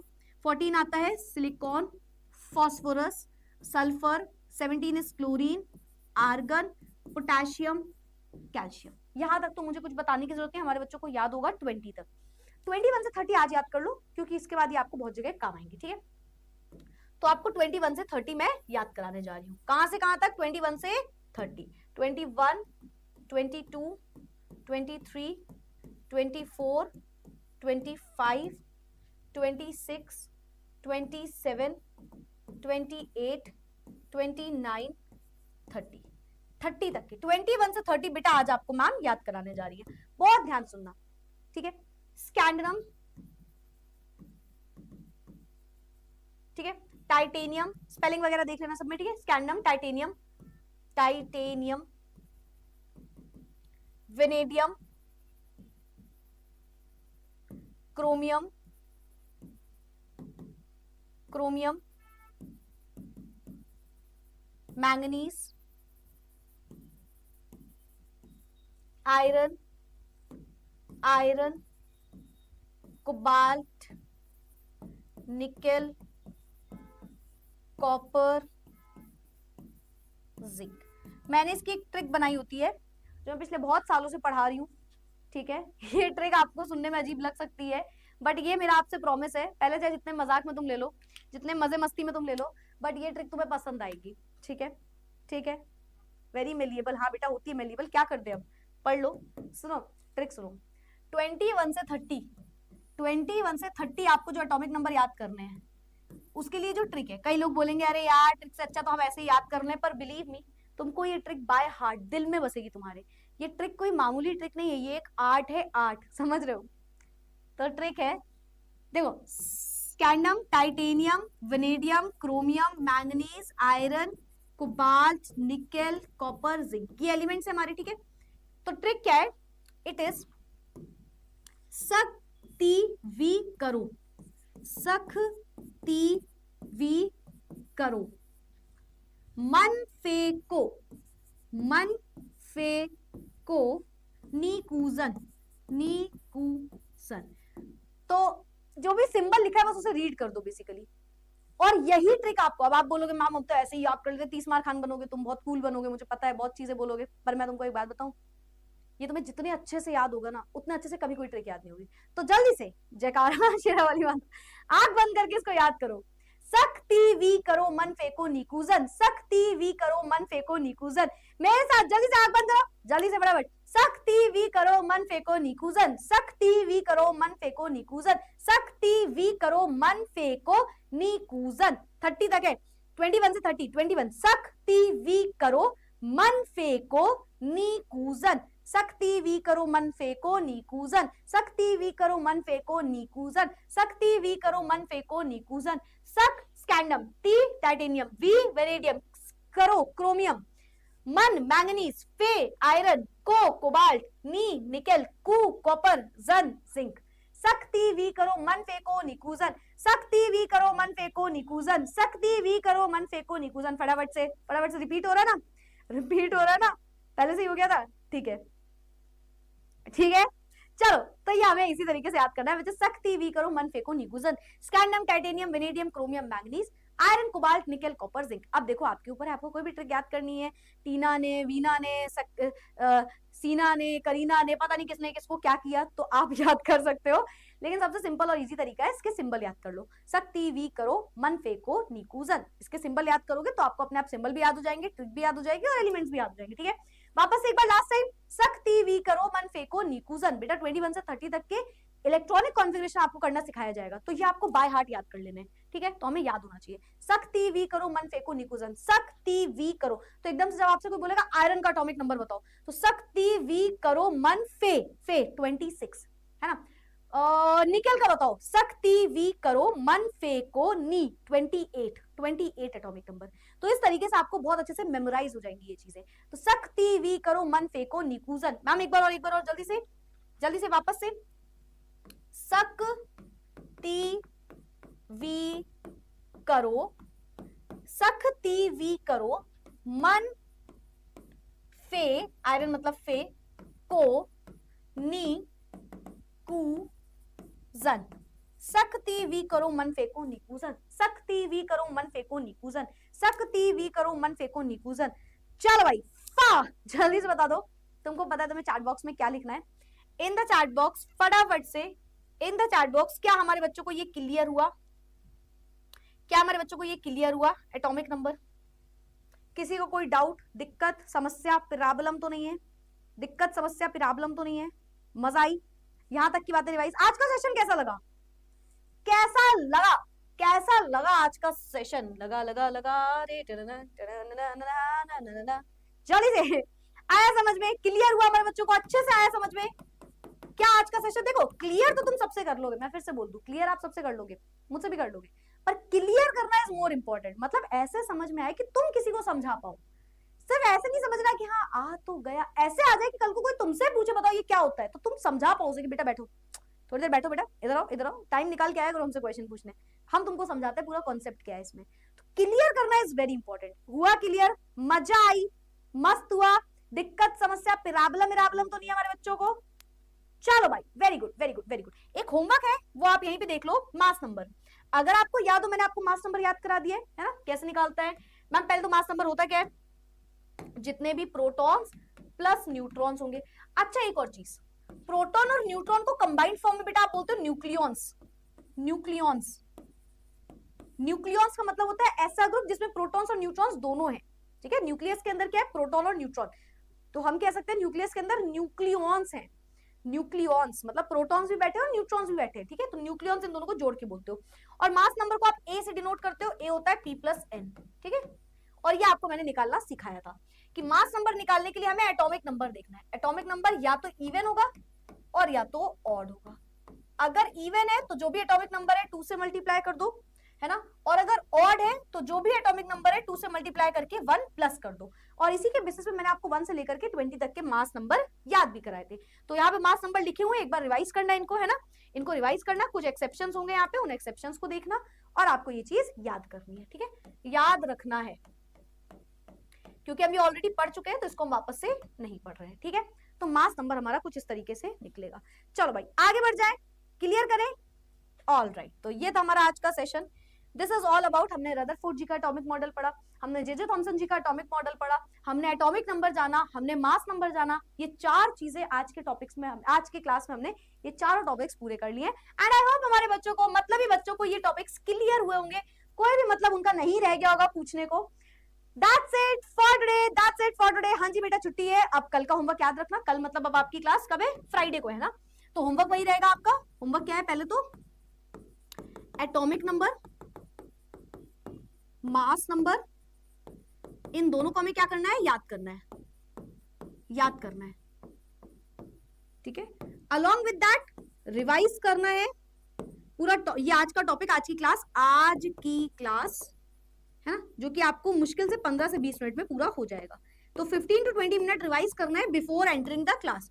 तो नेक्स्ट क्लास में आने से पहले 15-20 मिनट इस क्लास को रिवाइज करके जरूर आना, क्योंकि मैं कुछ क्वेश्चंस भी आपसे पूछ सकती हूँ और ऑफ कोर्स आपको दूसरे सेशन में इस सेशन के टॉपिक्स की रिक्वायरमेंट रहेगी, तो आपको ओवरव्यू लेके ही आना है नेक्स्ट सेशन में। आई होप ये सेशन आपको समझ में आया होगा और सारी चीजें क्लियर हुई होंगी हमारे बच्चों की। That's it for today. कलम टाटा बाय बाय, फिर मिलेंगे अगली क्लास में, अगले सेशन में। भाई फंस ही गया था हाथ में। फिर मिलेंगे अगली क्लास में, अगले सेशन में। Bye bye, take care, keep studying, keep learning, make sure revise करके आना, वरना तुम जाओगे क्या? वरना तुम जाओगे पेट। तो क्लास में आना रिवीजन करने के बाद ही। Thank you so much everyone, bye, take care, keep studying, bye, thank you so much, bye.